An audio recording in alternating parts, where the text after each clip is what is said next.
she looked well. There she is on page 8 of the Irish Independent today, and we're talking about Wicklow woman Jillian Godsill, and the headline is 800 people are released from bankruptcy due to new law, and businesswoman Jillian Godsill is one of them. She's on the line. Jillian, good morning. Good morning, Declan. How are you? Okay, and how are you? How do you feel today? Brand new. Oh, no, I'm very good. Thank you very much. Very good. The weight is off your shoulders, is it? Totally. Well, I'm a bit surprised of all the 800 people. They put me in the paper. I'm like going, okay. Well, there must be something in that now, Jillian. I'd bank that, you know. I don't know. My mum asked why was that, and I said, I'm not too sure, Mum, but it's all good. It's all good. Well, listen, for people who don't know you, give us a brief synopsis of how you got to where you are, and of course we'll look at the future in a second, but how did you end up in this? Well, the brief synopsis is that I hit divorce and recession at the same time. We had a large house with a large mortgage, and everything broke down. Tried to sell the house. We tried to sell the house, which we had lots of equity in the house at that stage, but the crash was just happening. So very unlucky. By the time we were getting around, we put up the first... we actually got an offer of 1.1 on the house. There was loads of equity. We could have bought little houses from it ourselves, whatever. But that didn't happen. And it went bang, bang, bang. The crash happened. The divorce carried on. My ex went back to the UK. He became bankrupt there. And the net result was to give the whole debt to myself and our 2 children here. And then when I tried to sell the house, I got a cash offer then of $500,000 a year later. The crash was obviously hurtling along, but the banks refused consent to sell. So I couldn't sell. I was forced into, they actually repossessed the home, and they sold it for a tenth of its price, much to my chagrin. And chagrin is the polite word for that. And then so I had an unsecured debt, and I couldn't afford. I was too broke for the insolvency service itself, so I was forced to go bankrupt. And I was the first female bankrupt then in 2014, because I came in just the end of that year, and I was lined up to go. And I would have been out in February of next year. That would be my 3-year status. But because they changed the law in the interim, I was discharged today. So that's where I am at the moment. So you had this house with your ex, valued at 1.1 million. Well, I actually had an offer. It was valued at nearly 2 million, but we had an offer of 1.1, which is real money. You know what I mean? It's supposed to, like, value that, whatever. And then during the crash, it went down to 500,000. Between one thing and another, you were saddled with the entire debt because of your ex was able to go bankrupt in the UK. And so you were offered 500 grand to maybe pay off most of the debt. The bank said, no, we don't want to sell the house. But then when they repossessed it, they sold it for 100,000 or something. Was that 165 or something like that. Crazy. Isn't that and of course, blooming stupid? I mean, well, after all the taxpayers put in money into the bank, you'd think they'd be, looking at how to get these deals, but no. And the thing that really hurt as well was that I wasn't allowed to buy that house with that money. Now, I had no money, don't get me wrong.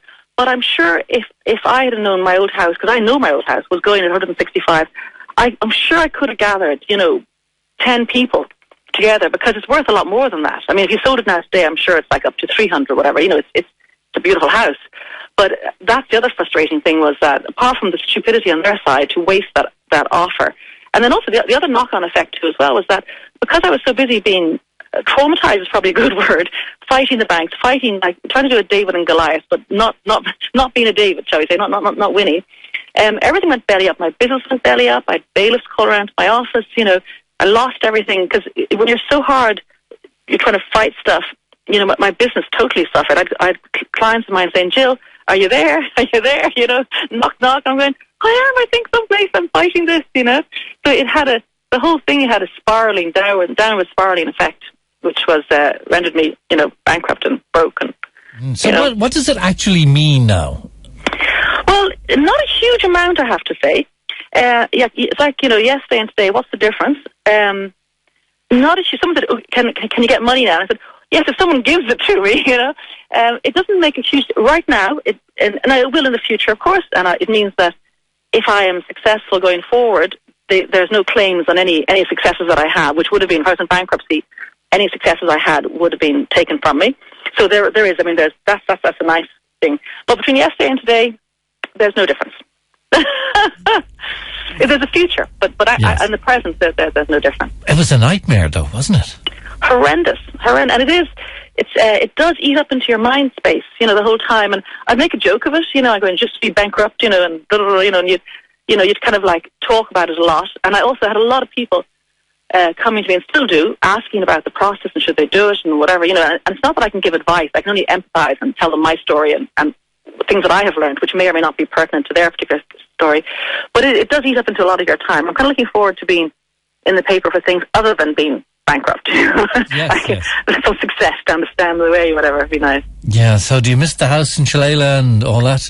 Well, at the moment I'm moving again. This weekend I'm actually moving. I'm surrounded by boxes and bags. Our lease ran out here. And actually, that's interesting. You say, what difference does it make? We've rented here for the last 10 years, but the lease has run out, so I have to move. But because things are tough, I've got a little cottage for my girls. I have two that are big. They're 19 and 22. A little one-bedroom cottage. Beautiful. Like 3 rooms. It's gorgeous.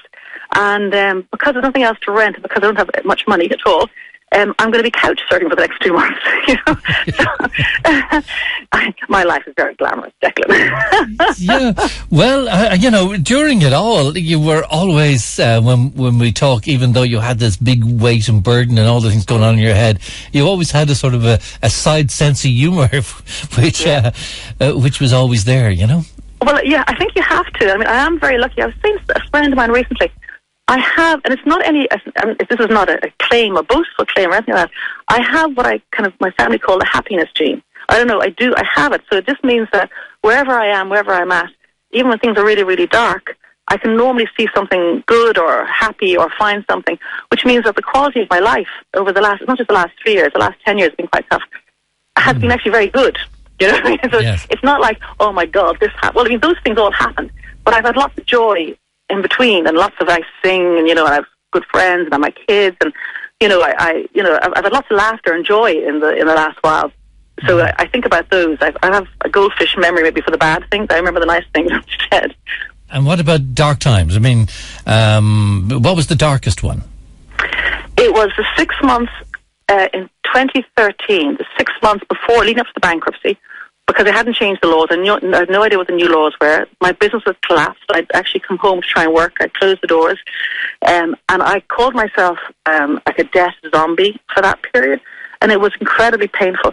I wasn't suicidal, but I understood the absolute lack of hope in my life. For those 6 months, it was horrendous. And I was like, I don't know, I'd moved from thing to thing. At the end of the day, I'm going, what have I got done? I mean, I'm sure I was depressed, I didn't go to the doctor with it, but I was miserable.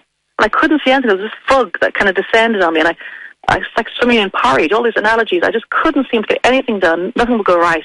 And that 6 months was very hard. But I'm glad I went through it for the single purpose that when I decided to go for the bankruptcy, and that's also when I became the first female bankrupt, and I changed the law because I challenged the government in the High Court, because I said, I'm not a criminal. I should be allowed to run for public office. Being bankrupt is not making me a criminal. And having had that terrible experience of the 6 months before, I knew it was right for me to do that, and I knew I would never get a place in Europe. I got 11,500 votes. I was very happy about that. But I used that as a platform to talk about my experience, because I'm very lucky. With that 6 months that I went through, I was miserable. I was horrendous, but I wasn't suicidal. And I know that there are so many people who've taken their lives because of financial failure, which is ridiculous. I mean, if you think about all the things you could take your life for, financial failure is one of the most, needless. It's horrendous. So I'm very glad that I went through that period, because it wouldn't have given me the courage to then run for Europe and go up on a public stage and go on television and talk about it, because I would have felt like a fraud, whatever. But because I had that experience, I knew it was important for me to use it just to say to other people, it's okay. It's okay. I've been there. People are there. We're all there. It happens, and you will get through it. So even though I wouldn't wish that 6 months back on myself or anybody else for all the tea in China, it was a fantastic tool and a reserve and a reason for me to go and run for Europe and do what I felt I could do for other people. Well, onwards and upwards, Jillian. Yes, absolutely. I'm going to be in the paper very soon, I'm sure, and it'll be like a wonderful, fantastic thing, like, oh my God, it's that woman. She's an overnight success. Yeah, isn't that the woman that used to be, and then you'd be something else? Exactly, yeah, I know. I hope very soon to do something like that, I don't know. Well, you've always been welcome to tell us about it here, so... Thank you very much. Congratulations, and all the very best for the future. And may I say congratulations to the rest of the 799 bankrupts who are now, we're all the former bankrupt club. Good on everybody else. Jillian Godsil, thank you very much indeed. Good morning to you. Thank you.